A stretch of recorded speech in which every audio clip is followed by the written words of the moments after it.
picking them apart and changing the point of view. It's something that I do for fun a lot and never really show on here, but I also do. Delivering lines, it is a privilege, an honor, and for me it has become a lifeline. I cherish it so much because it is not only about the art of storytelling, but also about the people I meet along the way, the audiences, the fans, the friends, and the supporters who to do what we do. And to make movies is not simply a matter of showing up on set or make every exhausting day worth it. I love this journey more than words can capture, because every time I step into this world, I get to see you, to feel the energy of those who believe in me, and to be reminded that the work matters to someone beyond myself. I am endlessly grateful for the countless individuals who have walked beside me through different seasons of my career, whether you have been with us for 3 summers straight, whether you discovered me 2 summers ago, or even if you've just come back now for this one. The length of time doesn't matter, because what matters is the connection, and that connection has grown into a family for me. This family is not bound by blood, but by shared experiences, by the laughter and the tears, by the resilience we've shown together, and by the simple fact that you stayed. And for that, I am more thankful than you can imagine, because this has been such a complicated and difficult journey, filled with obstacles and missteps, yet also with moments of joy and triumph so bright that they carried me through the darkest stretches. One memory that always comes to mind when I think about the challenges is a terrible audition that still lingers in my head as if it happened yesterday. I was auditioning for a Broadway revival of one of the most beloved and recognizable musicals in theater history, a production that carried the weight of decades of legacy. I had prepared endlessly, poured myself into the music, and walked in with hope that this was my chance to prove myself. And yet, as I sang, as I gave every ounce of breath and feeling I had to the room, the producers and directors sat there distracted, casually ordering lunch in the middle of my performance. Imagine standing in a room where your dream is on the line, and instead of being seen, instead of being heard, you are treated as background noise to someone's sandwich order. The humiliation was crushing, a reminder of just how indifferent and brutal this business can be, how quickly human effort can be dismissed. I left that room shaken, convinced I had failed, convinced perhaps that I wasn't enough. And yet, in one of those strange twists of fate, only a week later I was cast in West Side Story, a role that would completely alter the course of my career and life. That moment taught me a lesson I have never forgotten. This industry is both devastating and miraculous, full of contradictions, and the very same rejection that makes you feel invisible can be followed by an opportunity that changes everything. It is hard, undeniably hard, and at times it is unbearably lonely. Loneliness sits heavy in this profession, even when surrounded by lights and cameras, even when you are applauded on stage or photographed on the red carpet. But I remind myself constantly that if loneliness can exist so powerfully, then so too can joy, connection, and resilience, and that balance is what carries me forward. I hold on to reminders, symbols, and metaphors that strengthen me, like the story of the winged victory of Samothrace, the magnificent statue that arrived at the Louvre broken into pieces, cracked and incomplete, yet still regarded as one of the greatest treasures of art history. People line up every day just to stand in her presence, to admire her beauty, to see something timeless even in her broken form. That lesson guides me. I know I have flaws, I know I have cracks and breaks, many of them, but I hope that despite all of that, or maybe even because of it, people will still want to see me, to experience my work, to stand with me as I continue to build, learn, and create. But even as I try to focus on that hope, the Hollywood rumor mill refuses to slow down. It spins endlessly, feeding on whispers, shaping narratives out of shadows, and this time I find myself, Rachel Zegler, right at the center of its merciless turning. What began as quiet murmurs, half-suspicions and anonymous chatter on the fringes of the industry has escalated into loud and relentless conversation. Headlines, speculation, and endless commentary dominate the conversation, painting pictures that are not always fair but impossible to ignore. And now, at what may be the most fragile and chaotic moment of my career, the news has broken that my publicist has walked away. This wasn't a quiet departure, not a behind-the-scenes adjustment, but a loud signal to the industry and to the world, one that has drawn immediate scrutiny. The timing could not be worse, and the move has sent shockwaves through Hollywood, leaving executives, fans, and critics alike wondering what is really going on. If we rewind to just a few weeks ago, the story unfolded slowly, almost deceptively. It began with silence, a silence that at first felt calculated, as though it were part of some bigger plan, a strategy to pull back before a major announcement or reinvention. But as the days passed, silence turned into cancellations, one after another, commitments falling apart, appearances postponed or abandoned. What once could be explained as rest or strategy began to look like collapse, like a storm gathering force. And now, layered on top of the silence and the cancellations, comes the publicist's exit, a move that can no longer be brushed off as coincidence. It is a spark added to the fire, and that fire is burning brighter and hotter than ever, feeding the rumor mill, drawing the attention of the entire industry, and leaving everyone on edge, waiting to see how the story will play out. Whether this is the start of a downfall or simply another chapter in a long and complicated journey of resilience, survival, and reinvention according to sources close to the situation, the sudden and very public exit of Rachel Zegler's publicist was the final breaking point in a publicity strategy that had already been fraying for weeks, a strategy that industry insiders now describe as having fallen apart at the seams long before the outside world began to notice. In Hollywood, such things are rare. Publicists do not simply abandon clients in moments of crisis. If anything, they are the last line of defense, the professionals called upon to contain fires when a career is threatened and the headlines are spinning out of control. They are the invisible architects of narrative, the ones who can make a star look untouchable one week and sympathetic the next, who know which doors to knock on, which journalists to court, and which stories to bury before they spread. For one to walk away at the height of a scandal, particularly from a young actress still considered a rising star with multiple projects in various stages of development, is almost unheard of, and for that reason alone, the decision has rattled industry veterans. But those closest to the situation insist that the chaos surrounding Zegler had become impossible to manage, with no roadmap, no clear narrative, and no strategy left to salvage. Nobody wanted to be the public face of what had become a PR disaster, one insider admitted, explaining that while Hollywood thrives on reinvention, it also recoils from situations that seem to spiral without control. To be attached to Zegler at this moment, they suggested, was to risk professional credibility, and no one wanted to gamble their reputation on a client whose trajectory had veered so wildly off course. What makes the unraveling even more fascinating is the way it did not arrive suddenly, but crept in slowly, almost invisibly, long before the public caught on. At first, the silence looked deliberate, even strategic, a pause designed to serve as a career reset, the kind of calculated absence that stars occasionally use to shift their image, retreat from overexposure, or prepare for a bold comeback. But as weeks stretched on, that silence transformed into something darker. Behind closed doors, insiders describe mounting panic and a sense of disorganization that began to alarm even her stanchest supporters. Studios, once eager to showcase her, began pulling back invitations to events. High-profile collaborators, wary of being caught in the blast radius, began creating distance. Opportunities evaporated quietly, and the actress who had once been courted as part of Hollywood's next generation of bankable talent found herself increasingly sidelined. By the time her publicist's departure made headlines, the damage was already extensive, and the industry had begun to murmur that the situation might be unsalvageable. The absence of a guiding hand only compounded the problem. A vacuum of communication in Hollywood is rarely neutral. It breeds speculation, fuels rumor, and allows narratives to be written by anyone but the star herself. Each cancelled interview, every missed press appearance, and every opportunity that passed without clarification only widened the gap between perception and reality. In that void, gossip metastasized, and what could have been dismissed as temporary turbulence hardened into the perception of a full-blown collapse.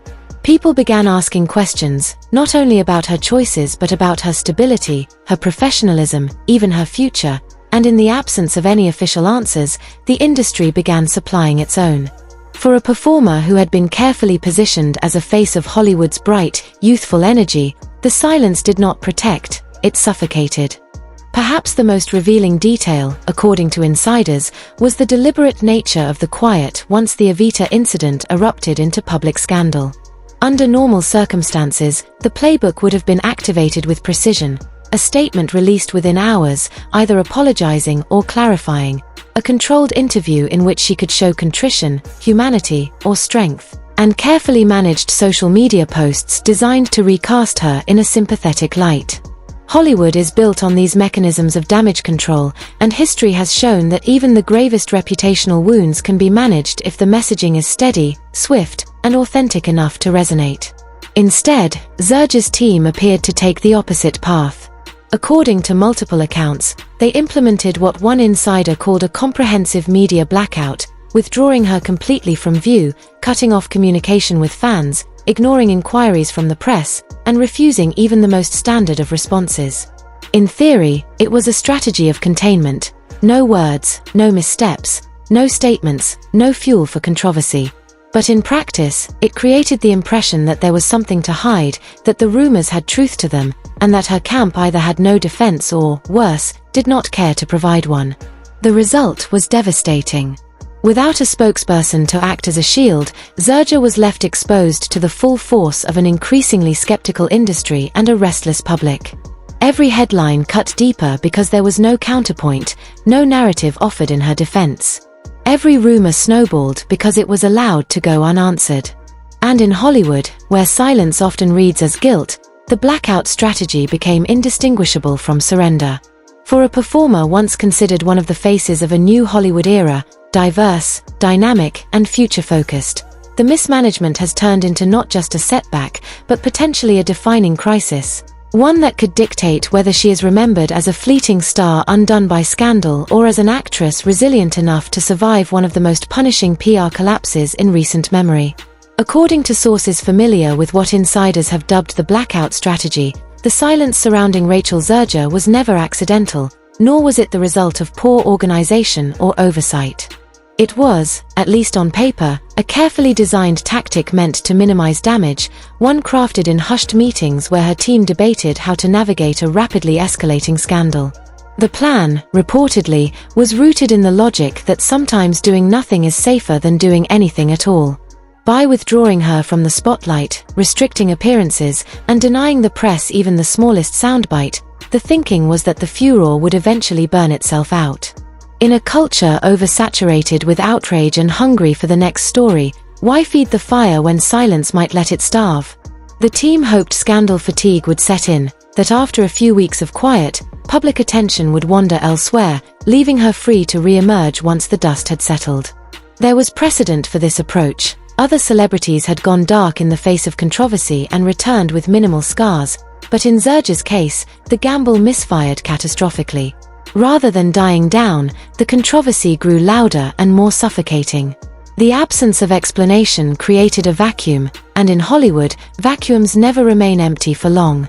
The internet filled the silence with rumor, conjecture, and increasingly hostile speculation, each thread of gossip twisting into a narrative that painted her in the worst possible light. What might have been perceived as enigmatic restraint began to look like avoidance, even arrogance. Her silence, once possibly interpretable as strength, transformed into something that looked harmful, even self-destructive, as audiences and industry insiders alike wondered why she refused to take control of her own story. Behind the scenes, those close to her admit that the decision was not unanimous. In fact, it was a point of fierce contention. Some advisors argued that an aggressive strategy was the only viable option: a sit-down with a trusted journalist, an empathetic press release, carefully crafted social media posts to humanize her and reassure the public. They believed only visibility could save her, that the longer she stayed hidden, the more she would appear guilty, fragile, or indifferent. Others, however, cautioned that every appearance would hand her critics fresh ammunition. They warned that a single misphrased word, a facial expression taken out of context, or even the wrong tone of voice could spiral into another headline. The debates grew heated, but indecision won the day. Instead of bold action or clear communication, the result was paralysis. Inactivity became the default, hesitation the standard operating procedure. Industry observers quickly noticed the odd silences, the events she skipped without explanation, the social media accounts that fell dormant. Reporters who had once been granted access were suddenly stonewalled. Executives whispered privately about her absence from projects she was still officially attached to. Even her co-stars, usually quick to offer polite words of praise for a colleague, seemed to avoid mentioning her at all. What was meant to be calming instead alarmed everyone who was watching. To those inside Hollywood's echo chamber, the silence was no longer strategic, it was ominous. The most revealing signal, however, was not a loud public meltdown or a viral scandal, but something far subtler.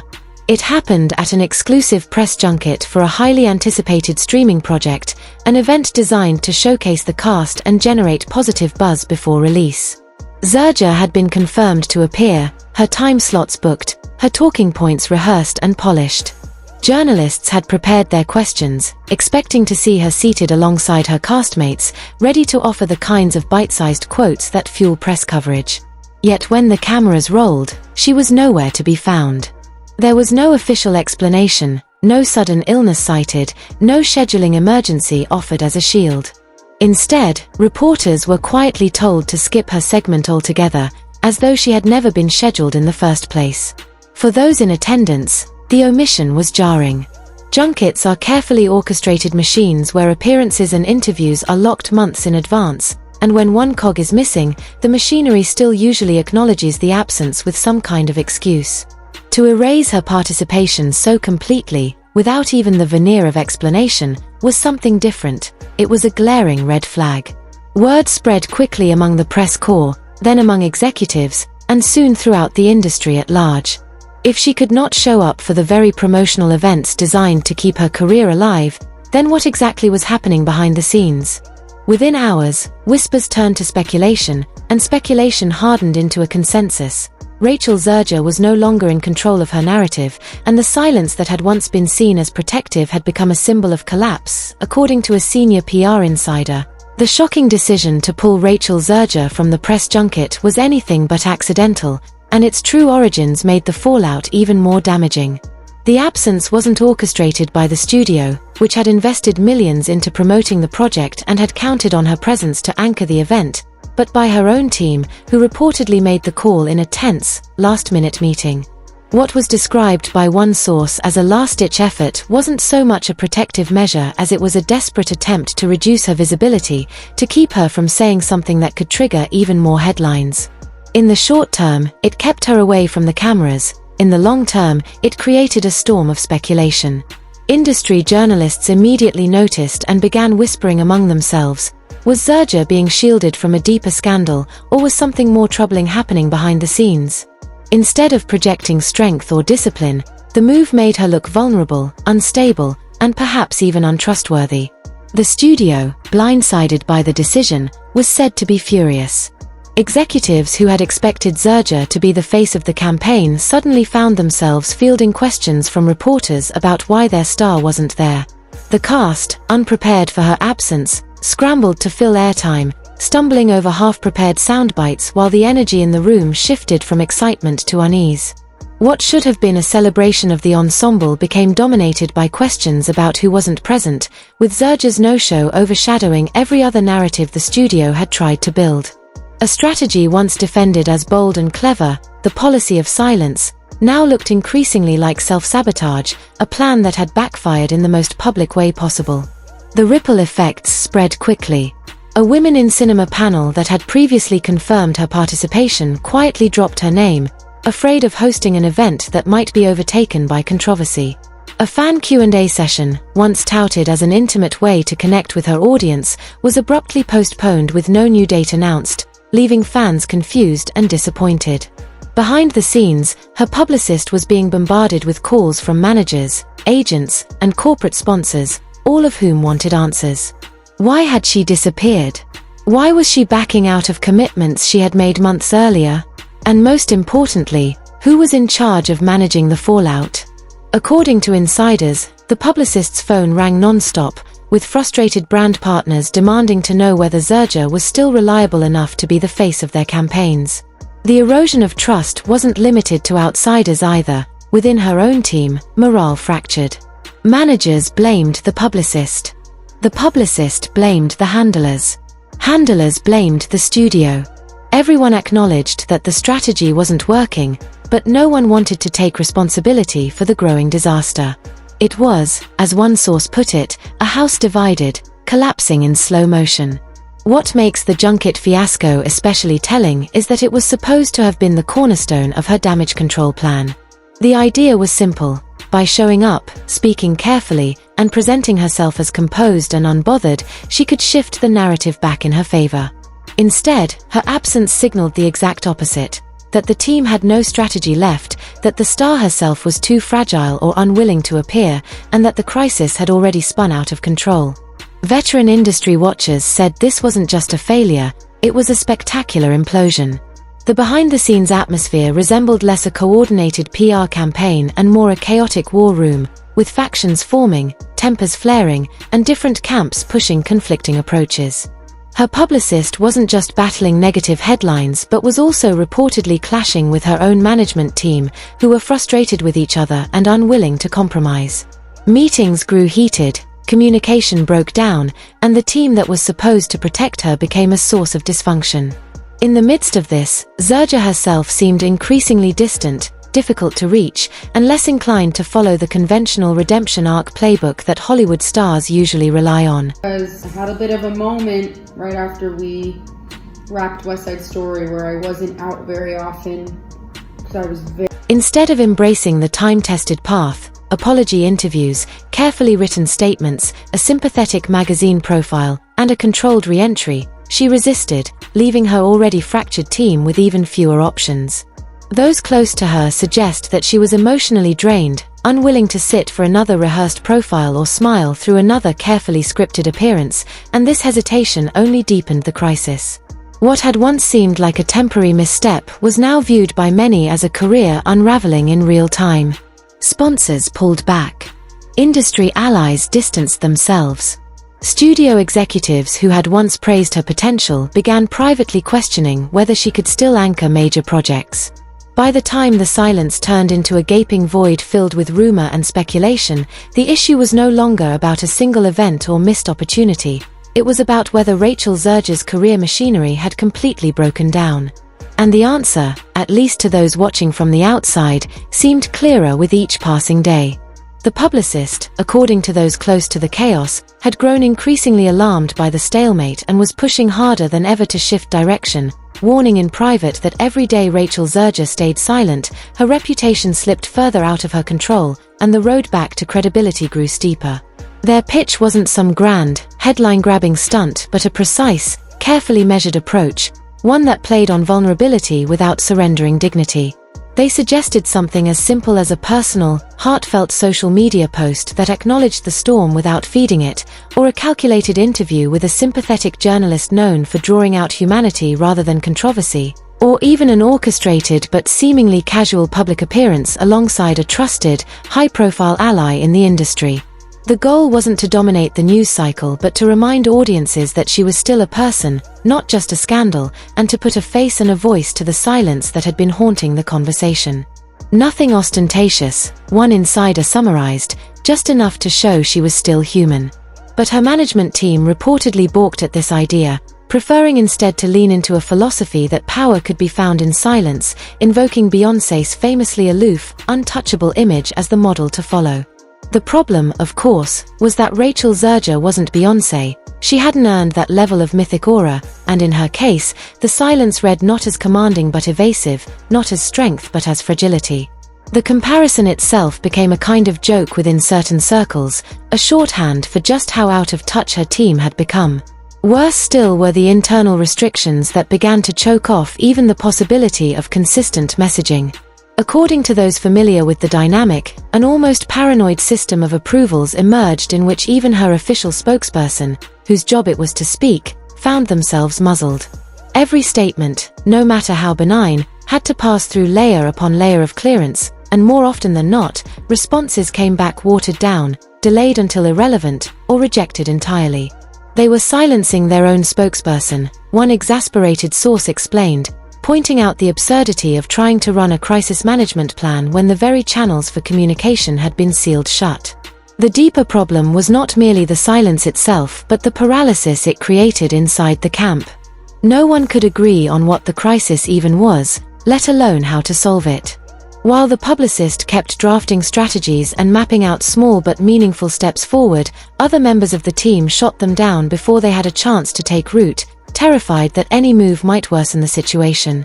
Meanwhile, outside the bubble, both fans and the media grew impatient. Audiences who had once been supportive began turning skeptical, filling the vacuum with speculation. Journalists noted her absence at scheduled events and asked pointed questions about projects she was still officially attached to, and the longer the silence stretched on, the more harmful it became. Rumor, conjecture, and half-truths took on the weight of fact, and the narrative slipped further out of her grasp with each passing week. Behind the curtain, the publicist was said to be working tirelessly, lining up potential interviews, drafting statements, and even quietly securing tentative slots at low-profile gatherings where Zegler might test the waters again. But time after time, these opportunities were reportedly blocked, delayed, or outright cancelled by other team members who clung stubbornly to the silence doctrine. And in Hollywood, dysfunction never stays private for long. Studio executives began noticing the cracks. Calls went unanswered, emails contradicted one another, promises were broken. Other PR firms caught wind of the chaos and, true to the industry's predatory instincts, began whispering about the internal fractures, turning Zegler's crisis into gossip fodder for cocktail parties and industry lunches. By then, the question wasn't whether she was mishandling the scandal but whether she could be trusted at all. According to one insider, the publicist's workload became a treadmill with no off switch, hours spent crafting plans that never saw daylight, watching helplessly as opportunities evaporated while rivals snickered. The exhaustion was palpable, the embarrassment even sharper, and the sense of futility overwhelming. So when the publicist finally walked away, it wasn't with the usual ritual of polite farewells and face-saving statements. There was no attempt to spin the exit as amicable or temporary, no carefully worded declaration of continuing support. Instead, the break was clean, cold, and complete. To those on the outside, the silence of the departure spoke louder than any official line could have. It was not merely the story of a difficult client. It was, as one source said bluntly, the story of someone turning into a liability and a strategy that had become not just ineffective but laughable within the circles that mattered most. The publicist's exit confirmed what many in the industry had already suspected. The team wasn't just divided, it was imploding, and Rachel Zegler was now caught in the middle of a PR collapse so spectacular that it had shifted from a behind-the-scenes struggle into a cautionary tale whispered across Hollywood. According to multiple well-placed reports, the final breaking point came when one of the major studios, an industry powerhouse that had been working quietly but consistently with Rachel Zegler's camp on the scheduling of future press conferences, publicity events, and promotional rollouts, drew a hard line and refused to proceed any further until her reputation was repaired. This kind of demand is not common. In fact, such language is usually reserved for stars who have found themselves engulfed in scandals of the most serious nature, legal battles, criminal charges, or behavior so publicly reckless that their very presence risks contaminating a brand. Yet here it was being applied to Zegler, whose controversies, at least on paper, were far smaller in scope, rooted more in Broadway feuds, online backlash, and whispers of difficult behavior than in anything legally damning. That disconnect made the moment all the more sobering. And yet, despite the seriousness of the ultimatum, the internal response was, by all accounts, non-existent. There was no emergency recalibration, no sudden unveiling of a new narrative strategy, no carefully orchestrated apology tour, just more of the same silence that had already been choking her career momentum for weeks. The most striking part of this inertia is that the warning had been delivered directly by her publicist, someone who was hardly green or naive but rather a veteran of the industry, a professional who had weathered storms far more damaging and guided names far bigger than Zegler through scandals that would have buried a less resilient star. This was not an amateur misreading the room but an expert laying out the steps required for survival, only to find those steps dismissed or ignored by a team more invested in infighting than in solutions. It was like playing chess with people fighting over the color of the board, one insider explained, their frustration evident, suggesting that even the most basic groundwork for recovery had been sabotaged by endless disagreements about optics rather than substance. The consequences of this paralysis left Zegler exposed in a way that very few stars of her generation ever experience. For the first time since her career had taken off, she was navigating the public eye without any kind of protective barrier. Gone was the publicist who could craft and polish a message, who could pick up the phone and persuade a journalist to soften their coverage, who could arrange a sympathetic interview or a well-placed photo op to humanize her when the press grew hostile. Gone, too, were the carefully managed leaks to tabloids, the stage-managed charity appearances designed to shift the narrative, the little lifelines that stars typically deploy when the tide turns against them. In their place was a suffocating silence, leaving the full weight of controversy pressing squarely on her shoulders without mediation or defense. In Hollywood, where perception is as valuable as talent, this kind of exposure can be lethal. Celebrities who stumble in the public eye generally rush to regain control within hours, if not minutes. They issue contrite statements on Instagram, arrange candid-feeling interviews with trusted outlets, or stage surprise public appearances to remind fans of their relatability. Yet Zegler did none of this. The days slipped by, then the weeks, with no acknowledgement of the storm brewing around her, no reference to her publicist's reported departure, not even the kind of vague, self-aware post that might have bought her a little goodwill. Her absence was no longer strategic. It was conspicuous, a silence that had begun to curdle into something more dangerous. What made the situation so extraordinary was the way her stillness began to feed the very rumors it was meant to contain. In the absence of clarity, speculation became the dominant narrative. Was she being hidden by her team because something worse was about to come out? Was she refusing to listen to the people hired to protect her? Was she unraveling privately in a way that no one wanted to admit publicly? Each theory gained traction, filling the void her silence left behind. Industry veterans, used to seeing stars bend over backwards to manage their reputations, began to interpret her disappearance not as mystery but as fragility. The same executives who had once praised her talent and charisma now spoke in hushed tones about her unreliability. Other studios, watching closely, began quietly backing away from projects that had once seemed secure. Sponsorship opportunities evaporated. Journalists, deprived of answers, began to turn sharper, their questions more cutting, their headlines less forgiving. In this business, where careers can be undone not by the truth but by the perception of instability, the silence itself became the scandal. And for a rising actress once hailed as one of Hollywood's brightest new voices, the tragedy of the moment was that the original controversy now seemed almost irrelevant compared to the spectacle of her inability, or refusal, to respond. There are increasingly urgent questions being raised by Rachel Zegler's prolonged silence, and they extend well beyond the surface-level debate about whether this is an image strategy gone wrong or simply a moment of personal retreat. At the core, industry observers are wondering if she even fully comprehends the scale of the situation she now finds herself in. According to one executive at a production firm still tied to her projects, the optics are alarming. Without a team filtering her words or guiding her through carefully controlled interactions, Zegler risks facing the industry completely exposed, without armor. In Hollywood, exposure is not freedom, it is danger. Every syllable she utters, every micro-expression in an interview, every caption on a social media post will be dissected, framed, and judged. And the longer she waits, the harsher that judgment becomes. Silence in this business does not buy peace. It invites speculation, and speculation rarely benefits the person at the center of it. This is the toxic nature of prolonged quiet in an industry addicted to stories. When you fail to engage, you don't just surrender control of your narrative, you become the narrative itself. The absence of commentary becomes the story, a vacuum that audiences, tabloids, bloggers, and rival insiders eagerly rush to fill. Fan theories spiral into elaborate threads, memes transform half-truths into cultural shorthand, and even respected critics begin repeating speculation as though it were fact. In that void, industry gatekeepers, casting directors, studio executives, producers with billions of dollars on the line, start asking themselves hard questions. If Rachel Zegler won't show up, who will? If her voice is missing, whose voice can replace it? Momentum is the lifeblood of stardom, and momentum never pauses, it simply shifts. In Hollywood, opportunities don't sit on hold until you're ready. If you don't claim them, someone else does. The departure of her publicist, an exit that stripped her of the one buffer she had left, has only accelerated the unraveling. The professional safety net is gone.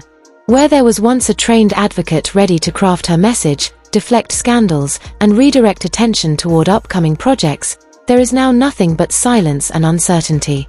Hollywood is an industry obsessed with image, and when the people who make their living managing crises start to back away, it sends an unmistakable signal: this client is too volatile to touch. Reports suggest that multiple PR agencies have already declined to meet with her team, with one veteran publicist captured in an off-the-record remark saying, "It's radioactive right now, there's no upside, just fallout." That kind of language doesn't just reflect hesitation, it borders on exile. The ripple effects of that reputational freefall are everywhere. Directors who once praised her publicly have gone eerily quiet, avoiding her name in interviews and press events. Projects that once seemed eager to tout her involvement are quietly erasing her from the conversation. Insiders whisper that her name has been removed from shortlists for major roles, not through any official announcement but through the quieter, deadlier process of simply being excluded. Streaming platforms that once marketed her as the face of a new generation of diverse talent are now pushing her promotional campaigns into TBD status, an industry code word that often means never. This is how Hollywood shuts its doors, not with grand statements, not with official cancellations, but with subtle, unspoken refusals. You don't get openly fired, you get ghosted. Even those who once worked alongside her seem confused about how to proceed. Some former co-stars still like her old posts, an act that could be read as support, while simultaneously avoiding tagging her or mentioning her in current press tours. It is a balancing act. Acknowledge the history without inviting the controversy. For fans, the divide is even sharper. Loyal supporters flood social media with passionate defenses, accusing the industry of hypocrisy and double standards. One viral tweet read, "You all love mysterious when it's a man, but when Rachel goes quiet, you call it arrogance." The sentiment resonated with thousands, pointing out how Hollywood often frames male silence as genius and female silence as weakness. Yet detractors are equally vocal, arguing that a refusal to communicate, to acknowledge fans or address concerns, comes across not as enigmatic but as entitled and dismissive. The end result is that social media, which could have been a platform for rebuilding her brand, has become a battlefield where every day of her silence gives fuel to both sides. Defenders frame her as a victim of systemic bias, while critics frame her as her own worst enemy. The frightening reality is that both narratives may eventually collapse into one conclusion: that Rachel Zegler, once poised as a face of Hollywood's next generation, has allowed her story to be written by everyone but herself. And in Hollywood, once you lose control of your narrative, it is nearly impossible to take it back. Critics have been especially unforgiving, turning Rachel Zegler's past work and words into a kind of endless replay reel where every gesture is scrutinized and reinterpreted. What might once have been viewed as a slightly awkward moment in an interview, a nervous laugh, or a poorly chosen phrase is now framed as evidence of arrogance, entitlement, or a refusal to take responsibility. TikTok, with its culture of remix and satire, has become the epicenter of this rebranding campaign. Creators are splicing together clips of her interviews with captions that highlight supposed contradictions or shortcomings, transforming ordinary comments into gotcha moments. An interview where she once described her work ethic is now edited next to a mocking commentary track. A light-hearted joke told years ago is reframed as a red flag. The speed and creativity of the platform make it nearly impossible to counter. Once a narrative catches on there, it spreads through hashtags, duets, and stitches like wildfire. What makes this shift even more damaging is the response from audiences who previously held no strong opinion of her. These weren't critics or superfans, just casual observers, and their reactions are perhaps the most telling. A large segment